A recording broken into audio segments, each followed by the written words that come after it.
जीतो भारतीय चीतो, आपने तो कमाल कर दिया। शतक पे शतक बनाकर इंग्लैंड के अंदर इंग्लैंड की दुर्गति बना दी।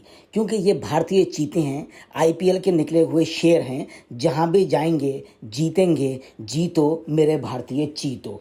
भारत की दूसरी पारी 364 रन पे ऑल आउट हुई और 371 रन का लक्ष्य इंग्लैंड को दे दिया गया। केएल राहुल के साथ ऋषभ पंत ने इस बार 2 शतक भारतीय पारी में 2 खिलाड़ियों ने लगाए। पिछली बार 3 शतक लगे थे। यानी कि इस टेस्ट मैच में भारत के द्वारा 5 शतक लगाए जाए और एक स्टूपिड की प्रशंसा करना पड़ेगी, जो बहुत बड़े स्टूपिड थे। उन्होंने तो दोनों ही पारियों में शतक मारकर रिकॉर्ड बना दिया। एंडी फ्लावर इससे पहले एक ऐसे खिलाड़ी रहे हैं दक्षिण अफ्रीका के, जिन्होंने एक ही टेस्ट में 142 और 199 रन का स्कोर किया था, वो भी अपने होम ग्राउंड पे। मगर ऋषभ पंत ने इंग्लैंड में 134 और 100 का स्कोर करके 2025 में उनकी बराबरी कर ली। यानी दुनिया के अंदर सिर्फ 2 ही विकेट कीपर ऐसे रह गए जिन्होंने अपनी टेस्ट मैच की दोनों पारियों में सेंचुरी की थी, और ऋषभ ने इस मुकाबले पे आकर खड़े हो गए।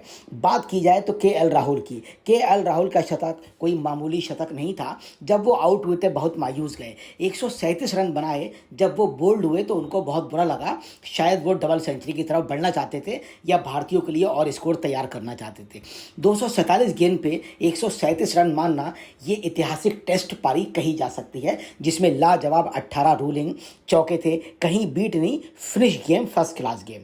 केएल राहुल ने अपने गेम के बारे में कहा, ब्लॉकबस्टर फिनिश का हमें इंतज़ार है। जब टेस्ट शुरू हुआ तो मुझे लगा ये बल्लेबाजों के लिए मुफीद विकेट है और ये ड्रग की ओर बढ़ेगा, लेकिन विकेट बदल रहा है, उस पर टूट फूट है और दरारें खुलना चाहिए। यानी कि आज भारत को मैच जीतना चाहिए। हमारे पास बुमराह जैसा तुरुप का इक्का है, वो इक्का जिससे पूरा इंग्लैंड घबरा रहा है। उनका सबसे खतरनाक बल्लेबाज डकैत भी घबरा रहा है, चिंतित हैं, और उन्होंने कहा है वो दुनिया का सबसे खतरनाक गेंदबाज है। उस गेंदबाज को अगर आज लय मिली तो निश्चित तौर पे आज भारत कम से कम 200 रन से जीतने जा रहा है। अब हम बात करें ऋषभ पंत की, जिन्होंने 9 छक्के लगाकर इंग्लैंड में एक टेस्ट में लगा दिए। ये किसी बल्लेबाज द्वारा संयुक्त रूप से सार्वजनिक छक्के हैं, और मैंने जैसे कि आपको बताया उन्होंने फ्लिंटॉप और बेन स्टोक्स की यहाँ पर भी बराबरी कर ली है। पिछले कुछ सालों से टेस्ट क्रिकेट में अधिकतर मौकों पे भारतीय बल्लेबाजों का प्रदर्शन बहुत अच्छा नहीं रहा। जैसे कि आपने पिछली 3 सीरीज लगातार जीती, वो बहुत ही ज़्यादा निराशाजनक रहीं। मगर जितनी उम्मीद उनसे की जाती थी उतनी उम्मीद की गई, मगर भारतीय टीम उम्मीद से 400 गुना आगे निकल गई। लीड्स में इंग्लैंड के विरुद्ध शुरू हुई 5 टेस्ट मैचों के सीरीज के शुरुआती मुकाबले में ही भारतीय बल्लेबाजों ने 5 शतक ठोक कर कमाल कर दिया, और वो भी शतक सब नए नवेले बल्लेबाजों के द्वारा आए हैं। केएल राहुल भी बहुत सीनियर खिलाड़ी नहीं है, ऋषभ पंत भी नहीं है, यशस्वी भी नहीं है और गिल भी नहीं है। और 5 शतक इसलिए हुए क्योंकि जिसमें ऋषभ ने ही 2 शतक अकेले लगाकर बल्ला ऊंचा कर दिया। पहली पारी में यशस्वी जायसवाल, शुभमन गिल और ऋषभ पंत ने शतक ठोका था, तो मैच के चौथे दिन दूसरी पारी में केएल राहुल और उप कप्तान पंत ने यह कारनामा कर दिखाया। इसकी बदौलत भारत की युवा टीम ने मेजबानों पर विशालकाय बढ़त बना ली। जीत की संभावना प्रबल हो गई। भारत की दूसरी पारी 364 रन पर सिमट गई, और आपकी जानकारी में डाल दें, इंग्लैंड को कुल 371 रन का लक्ष्य दिया गया। मेज़बान टीम ने दूसरी पारी की शुरुआत की। दिन का खेल खत्म होने तक स्टोक्स की कप्तानी वाली टीम ने 6 ओवर में बिना किसी नुकसान के 21 रन बना लिए थे। मैच के 5वें व अंतिम दिन जो आज है, भारत को जीत के लिए 10 विकेट चाहिए होंगे और इंग्लैंड को जीत के लिए 350 रनों की ज़रूरत होगी। बेन डकैट और जैक काउरे क्रीज पर मौजूद हैं, यानी वही खेलने आएंगे क्योंकि कोई भी विकेट इंग्लैंड का नहीं गिरा है। 5 टेस्ट मैचों की सीरीज के पहले मुकाबले के चौथे दिन भारतीय टीम 90 रन पर 2 विकेट से आगे खेलने उतरी। टीम की शुरुआत अच्छी नहीं रही। कप्तान शुभमन गिल चौथे दिन सिर्फ 2 रन जोड़कर आउट हो गए। इसके बाद राहुल और पंत ने शानदार बल्लेबाजी कर टीम को संभाला। दोनों ने चौथे विकेट के लिए 195 रनों की साझेदारी कर डाली। राहुल ने 202 गेंदों पर, तो पंत ने आक्रामक बल्लेबाजी करते हुए 130 गेंदों पर अपना शतक पूरा कर डाला। राहुल का ये 9वां और पंत का 8वां शतक है। ये इंग्लैंड के विरुद्ध पंत का 5वां और राहुल का 4था शतक है।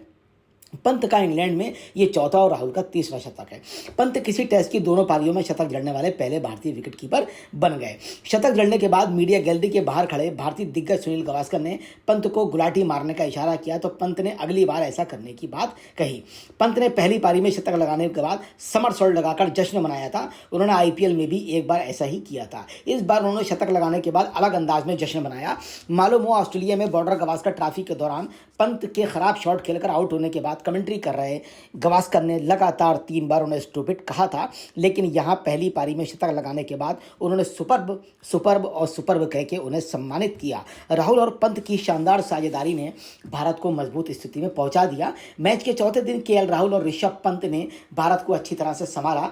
राहुल अपने अंदाज में खेल खेल रहे थे, पंत अपने अंदाज में, लेकिन शतक के पास आकर पंत भी थोड़ा धीमे हो गए। पिछली पारी में छक्के से शतक पूरा करने वाले पंत ने इस बार नर्वस 19 का शिकार होने से खुद को बचाया। वो कई बार 90 और 99 के बीच आउट हुए हैं। इसी को देखते हुए यहाँ पर उन्होंने आराम से कई डॉट गेंदें खेली और बाद में शतक पूरा किया, यही उचित भी था।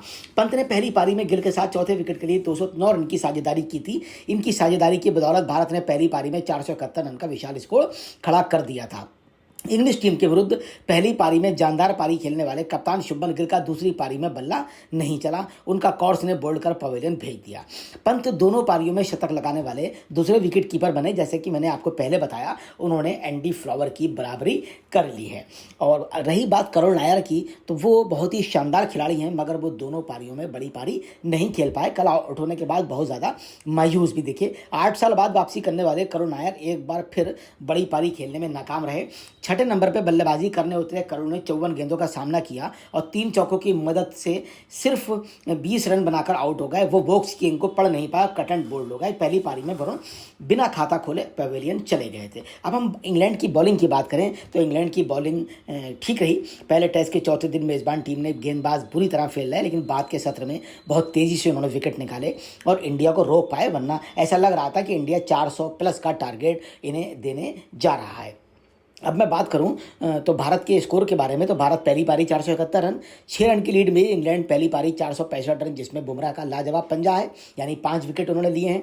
भारत दूसरी पारी 364 रन 96 ओवर में आउट हुई, जिसमें राहुल ने 137 रन, शुभमन ने 8, ऋषभ ने 118, करुणा ने 20, जडेजा 25, शार्दुल 4। हम कुल मिला के कहें तो सिर्फ 2 ही लोगों का स्कोर है, जिसमें ऋषभ पंत और राहुल का, और दोनों ने सेंचुरी की। इसके अलावा किसी का भी रेस्पेक्टेड स्कोर नहीं है। इंग्लैंड की दूसरी पारी के बारे में आपको पहले ही बता दिया कि उनकी पारी 21 रन पे 0 विकेट और 6 ओवर के साथ उन्होंने अपनी शुरुआत की थी। अब मैं रिकॉर्ड्स के बारे में आपको बताना चाहता हूँ। टेस्ट में सार्वजनिक रन बनाने वाले जो भारतीय विकेट कीपर हैं, उसमें ऋषभ पंत का नाम आ गया है। वो लीड्स में 252 रन बनाकर नंबर 1 हो गए। उनसे नीचे कुंदरन थे, उससे नीचे धोनी थे, उससे नीचे फिर ऋषभ थे, मगर ऋषभ ने 252 रन एक टेस्ट में बनाकर सबसे ऊपर अपना स्थान बना लिया है। ये बहुत ज़्यादा खुशी की बात है। टेस्ट क्रिकेट में सार्वजनिक कैच लेने वाले खिलाड़ियों में जो रूट राहुल द्रविड़ का रिकॉर्ड की उन्होंने बराबरी कर ली है। 210 कैच लेकर राहुल द्रविड़ के वो बराबर पहुंच गए हैं। दोनों पारियों में जो शतक लगाने का भारतीय लोगों का ट्रैक रिकॉर्ड है, मैं उसके बारे में भी आपको बताना चाहता हूं कि दोनों पारियों में शतक जड़ने वाले जो भारतीय हैं, उसमें सुनील गावस्कर हैं जिन्होंने 3 बार ऐसा किया है, राहुल द्रविड़ ने ऐसा 2 बार किया है, विराट कोहली ने 1 बार, रहाणे ने 1 बार, रोहित शर्मा ने 1 बार और ऋषभ पंत ने 1 बार ऐसा किया है। और इन लोगों ने भारत का यहाँ पर भी बहुत सम्मान बढ़ाया। और मैं दूसरी बात बताऊं कि राहुल ने टेस्ट में किन देशों में जड़े हैं शतक, उसके बारे में भी आपको पता लगेगा कि इंग्लैंड में उनके द्वारा भी 3 शतक जड़े गए हैं। तो कुल मिला के बात यह है कि मैच थोड़ी ही देर में स्टार्ट होने वाला है और भारतीय टीम पूरी आत्मविश्वास से लबरेज है। और इतनी लबरेज है कि अगर बुमराह का मामला बना और पिच ने कुछ साथ दिया तो निश्चित तौर पे भारत आज एक बड़ा मैच स्टार्ट, यानी पहला मैच जीतने जा रहा है। ऐसी हमें पूरा विश्वास है, ऐसी हमें पूरी उम्मीद है। भारतीय क्षेत्र रक्षण के अंदर ध्यान रखें, क्योंकि क्षेत्र रक्षण पिछले पारी में बहुत ज़्यादा कमज़ोर रहा था, इसलिए दिक्कतें आई थी। तो भारत को क्षेत्र रक्षण पर विशेष ध्यान देना होगा, क्योंकि पिछली पारी में जो भारत ने लाजवाब स्कोर खड़ा किया था 471 रन, अगर इंग्लैंड ने 465 रन बनाए, अगर यशस्वी जायसवाल या और खिलाड़ियों के द्वारा कैच को ना छोड़ा गया होता और फील्डिंग ठीक की गई होती, तो यकीनी तौर पे इंग्लैंड 250 रन का स्कोर पार नहीं कर पाता। और अगर वो 250 पार नहीं कर पाता तो भारत की जीत आज ही नहीं बल्कि कल ही तय हो जाती और चौथे दिन भारत उस मैच को जीत जाता। तो मेरी शुभकामनाएं भारतीय टीम के साथ हैं और मैं बधाई भी देना चाहता हूँ, क्योंकि हमारे जीतेंगे, ऐसा मेरा पूर्ण विश्वास है। यही जीतेंगे, मुझे पूरा यकीन है। ब्लॉकबस्टर फिनिशिंग का केएल राहुल इंतज़ार कर रहे हैं, तो उनकी ख्वाहिश भी निश्चित तौर पे पूरी होगी। हमारी टीम को पूरी शुभकामनाएं, बधाई भी एडवांस में। धन्यवाद, थैंक यू वेरी मच। जय हिंद, जय भारत।